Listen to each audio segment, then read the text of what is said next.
Welcome back. All right, so yes, another news of the day video for all you fine people on the internet. We're getting closer to the end of June, so yeah, there's going to be a lot of this because we're going to start seeing more and more guys getting signed, right? So the Buffalo Sabres busy today, re-signing Zemgus Girgensons, who would have been, I would think, if he had hit the market, there would have been teams after him, but 1 year, $2.5 million keeps him in Buffalo. He's a solid bottom six glue guy for the Buffalo Sabres. Does a little bit of everything. The one thing with Girgensons, you're always a little bit surprised he doesn't get more points. That's the one thing with Zemgus, that he works so hard, and at some point in time, he has to have like a 40-point season at some point.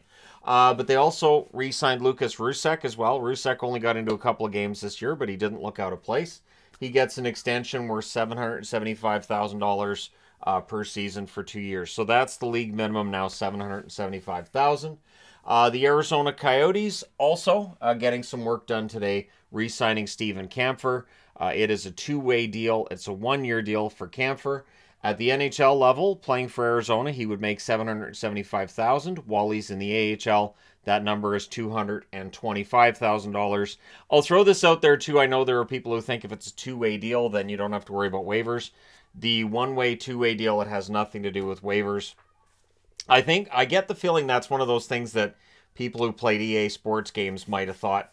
But at any rate, because I know that game, and when you're doing the GM mode, it may have some things in there that aren't exactly accurate. But at any rate, Kampfer would still need waivers to go down, and generally clears waivers if/when he's put on waivers. So the Coyotes, in their buyouts that were started today by putting Cassian on waivers and by putting Nemeth on waivers, well, they re-signed Kampfer. Maybe they plan to let him play a little bit next year.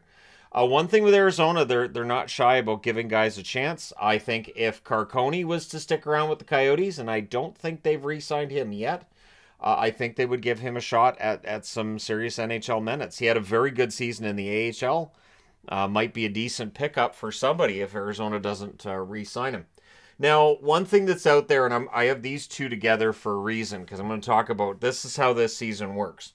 So, reportedly, the Vancouver Canucks would be interested in Carson Soucy when/if he hits the free agent market on the 1st. He's, of course, coming off of a decent season with Seattle.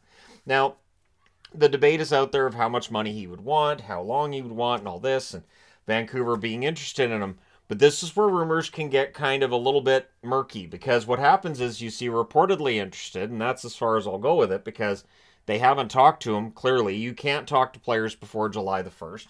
The closest you could get is maybe call somebody and say, hey, so what's up? Nice day out and all? All right, yeah, okay, cool. Because again, if you get caught talking to a player and getting them to say, yeah, I'll sign with you, that's tampering. So it's why GMs can't talk about players who belong to other teams either. They're not supposed to, and you can get a slap on the wrist for tampering. You can get a fine.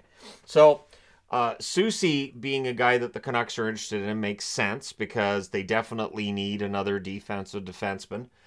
He would fit a need that they have.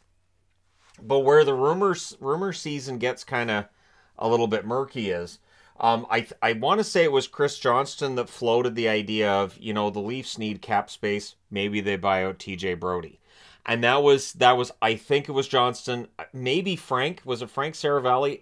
It regardless of where the rumor came from, it then gets picked up.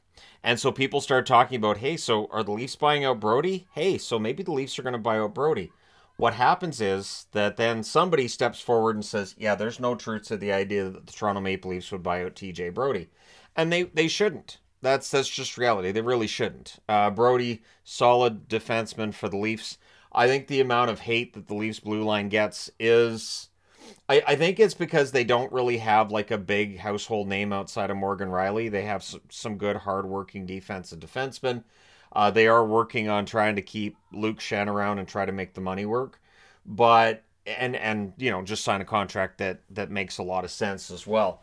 But the reality is that the idea that they would buy out Brody just doesn't make any sense, because then you've got the penalty for buying out Brody, then you got to go out and sign somebody else to take his place. Yeah, it just doesn't work. But that's how rumor season gets going, right? So are the Canucks reportedly interested in Soucy? Yes. Does that mean they're getting him? Absolutely not. It does not mean they're getting him. And again, this is how that gets going. This is why I don't do all the speculation stuff, because it can come right back around. Last thing I want is somebody saying, hey, you said. No, no. Now, Rangers. Let's talk about the Rangers for a bit. So Peter Laviolette basically saying what I think Ranger fans should be happy to hear. He wants more of a blue-collar work ethic from the Rangers this season. He wants them to be more responsible than what we've seen from them so far. So Laviolette, a very good veteran coach, is going to come in. And one thing that's being said, and he's saying himself, that both Kakko and Lafreniere should get more responsibility and get more ice time. So if they start getting more time on special teams, their numbers are going to go up. If they're going to be given a real chance, their numbers are definitely going to get better. This also means that the numbers for some of the other secondary scorers in New York could drop. But I think giving Kakko and Lafreniere makes that opportunity makes a lot of sense.